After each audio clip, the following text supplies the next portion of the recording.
Yeah, let's now discuss the concept of the convolutional filters and the weight sharing principle that I briefly mentioned in the previous video in more detail here.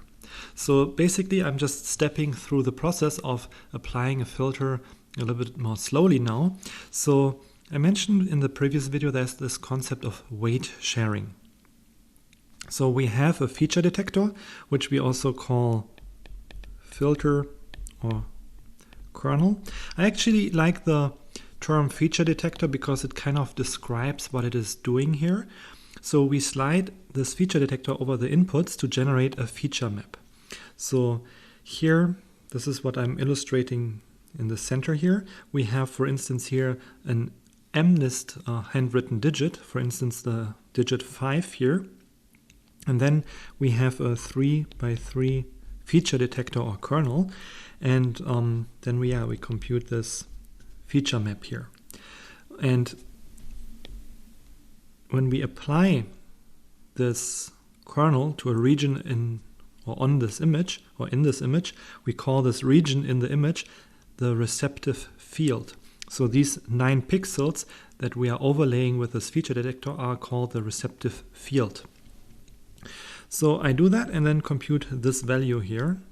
How is this value computed? This is in the feature map. So this is computed simply by computing the weighted sum. So the kernel, you can think of it as a weight matrix.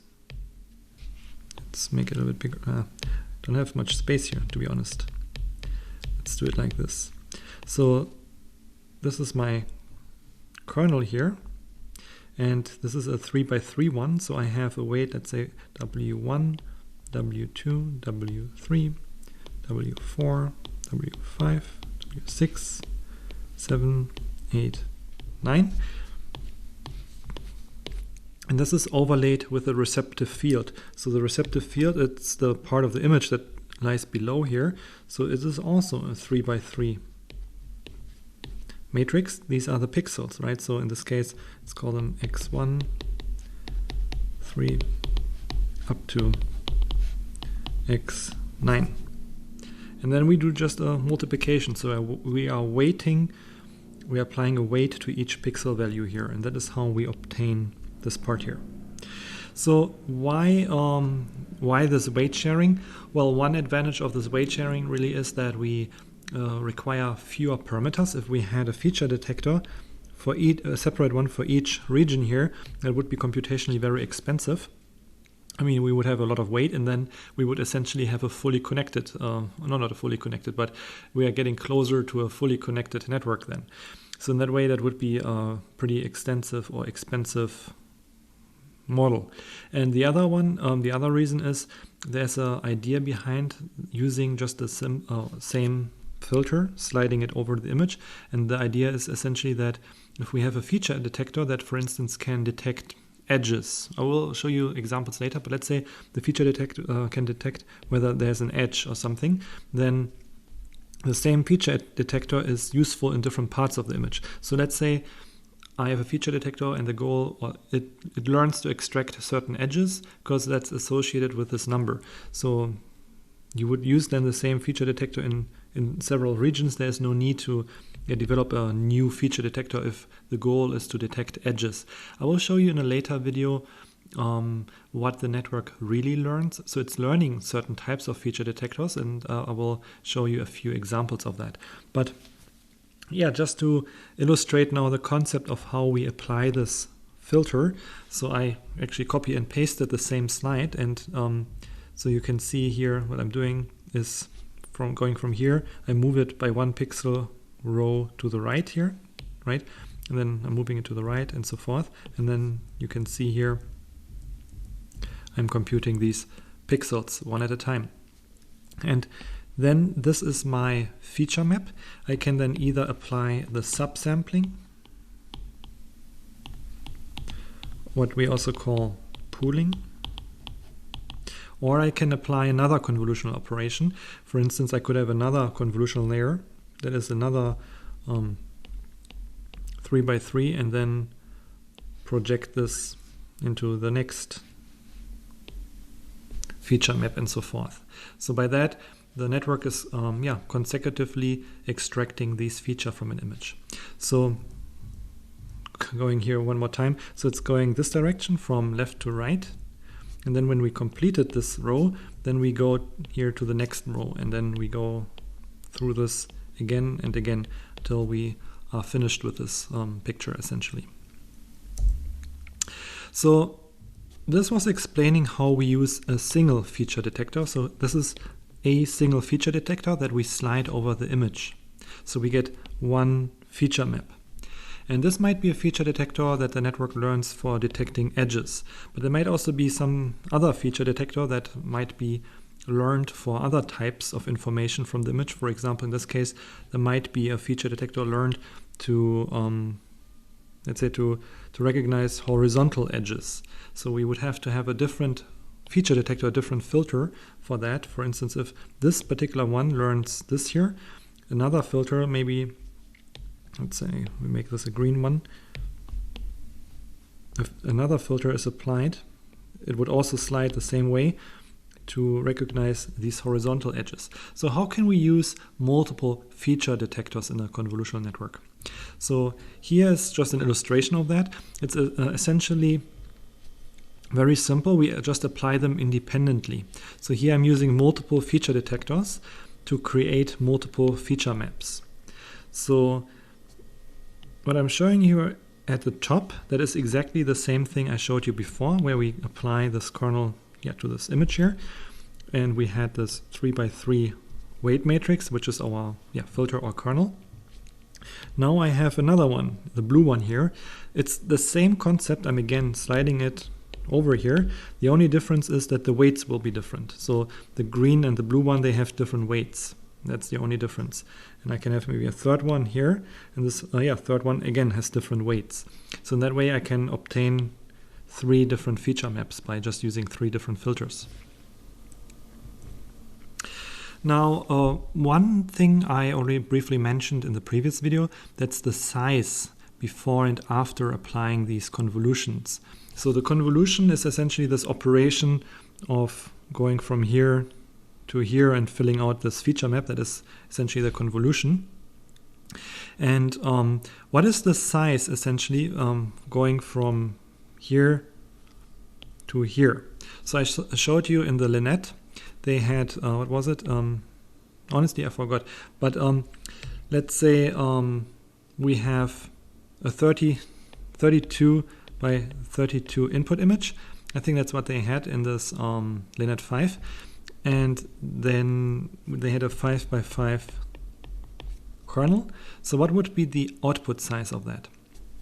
So the output size going from, let's say, the handwritten letter to the feature map. So this was 32 by 32, and this one applies a 5 by 5 kernel. What would be the output size? So the output size would be 28. Why would it be 28? So there's actually a formula that you can use to compute the output size. So W is the input width. So that's the width of the input image. Then K is the kernel width. That is, so it's here. The K is the width of the kernel. That's 5 in this case. So we have 32, 5.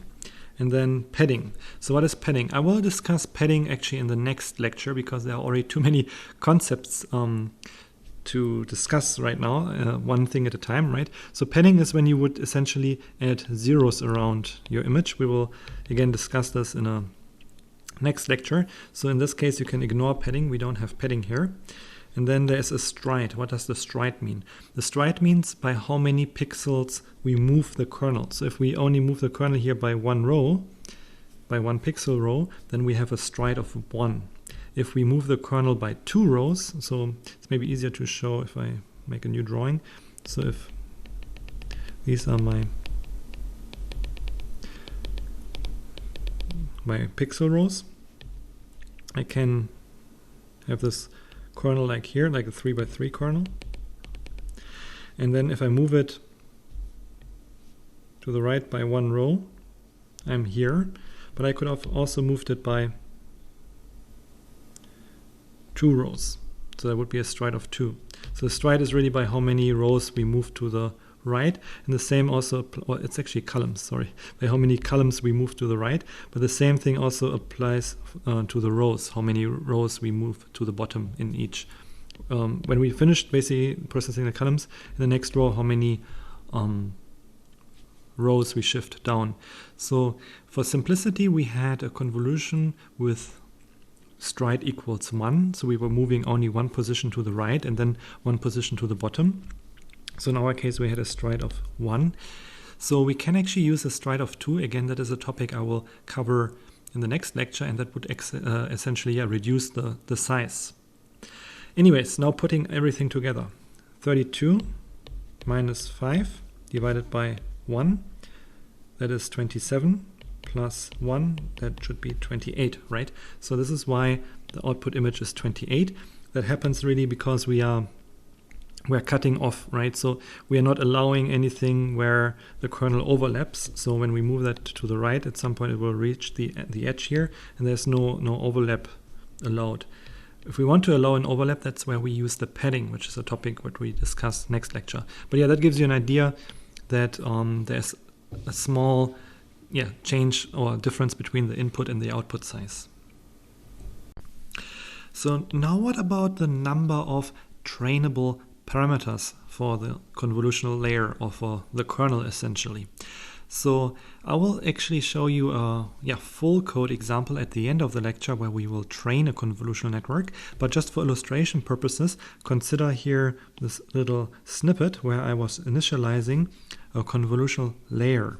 So this is my input image here, an MNIST image of size 28 by 28, and there's one channel because it's grayscale, right? So the format here is channel height width, so 128, 28.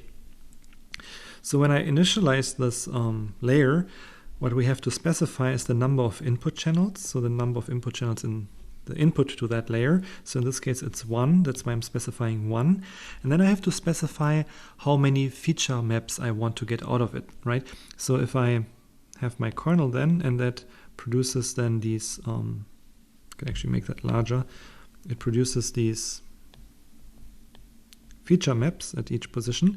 So how many feature maps do I want? So 1, 2, 3. Here I specified that I wanted to have 8, and in practice usually we add more and more channels the deeper we go in the network. Again, I will show you that in the concrete full code example. Here I want 8 output feature maps. These are essentially like these feature maps, just 8 of them instead of 3. And I specify a kernel size of 5 by 5 with a stride 1 by 1. So 5 by 5, this is always like height and width. And also for the stride, it's the horizontal and the vertical stride. So I just have a stride of 1 here. And then when I look at the weight matrix that is associated with this convolutional 2D layer, you can see the number of parameters. This is 5 by 5 because I have a 5 by 5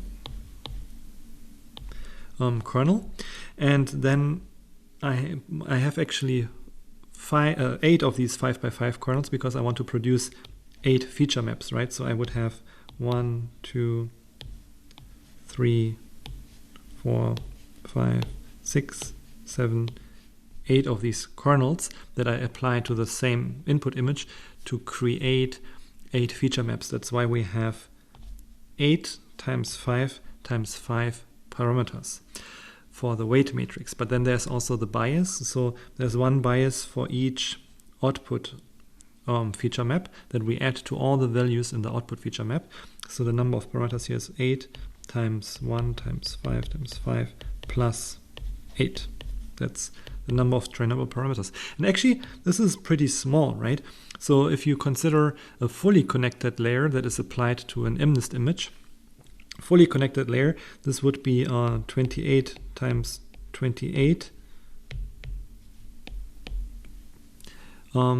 plus whatever number. So in the next layer we want. So if we say the next, so if we have a fully connected network like this, and our next layer, let's say, has, I don't know, 10 units only, and the first layer is the input image, 784, then I already have, for a fully connected network, 7,840 weights. That's a much bigger number than this number here, right?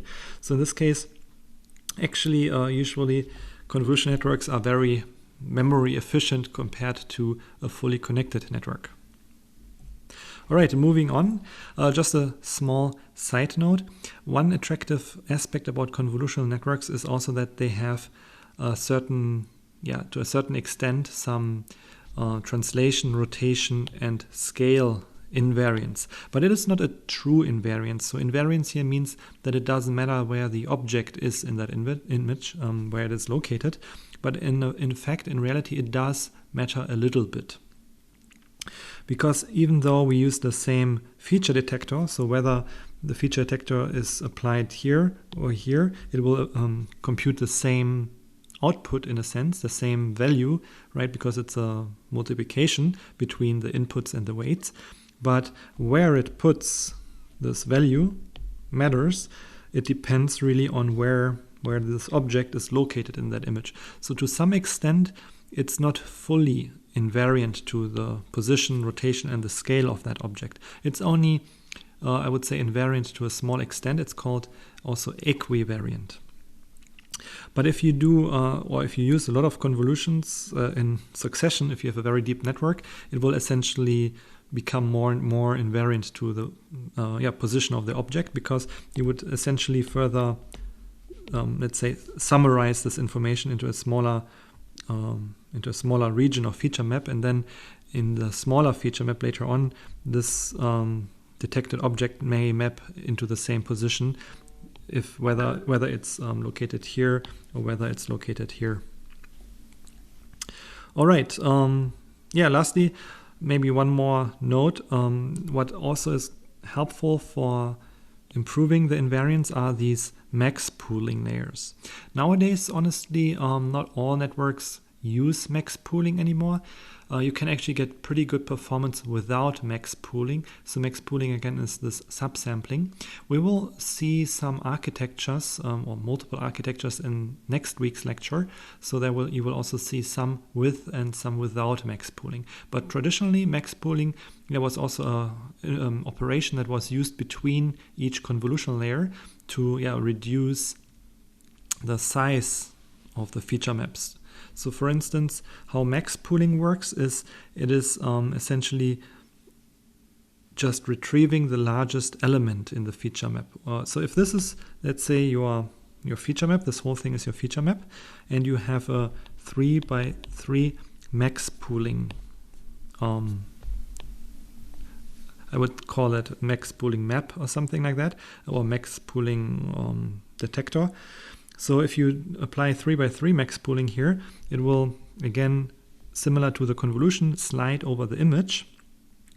Here we have a stride of 3x3, so it will slide by 3 pixels instead of a stride of 1. And what it will do, usually people use a stride of 2, 3, 4 and things like that. But here for illustration purposes, we have a 3x3. And what it will do is for each one, it will retrieve the maximum, the highest value. That's why it's called max pooling. So in this case, if I look at this first region here, this first receptive field, I will take this 8 because it's the largest value, and I put it into my feature map. And then I move it by 3 pixels to the right, so I'm now here. And then again, I look at the largest value, it's a 5, I will put it here. And then here in the left corner, there's actually a tie, it's a 6 and a 6, so largest value is a 6, I will put it here. And then here, the 3. Another version of pooling is mean pooling or average pooling, but that is not so commonly used as max pooling. Max pooling is actually also quite useful because it can help a little bit also with this local invariance, because it really here doesn't matter whether the 8 is located here or here or here. So whether the object is, let's say, more slightly to the left or to the right here in this image, it would be kind of invariant to that. So in that way, it can help a little bit with this local invariance. Yeah, one note is also that pooling layers usually don't have any learnable parameters. Of course, people are creative. There are actually some learnable pooling layers with parameters, but the common ones like mean or average pooling, they don't have any weight parameters or learnable parameters.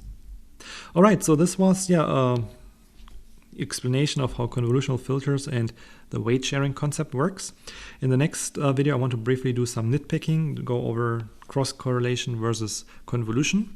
Maybe also helps a little bit again with understanding how these filters work. And then we will briefly talk about CNNs and backpropagation.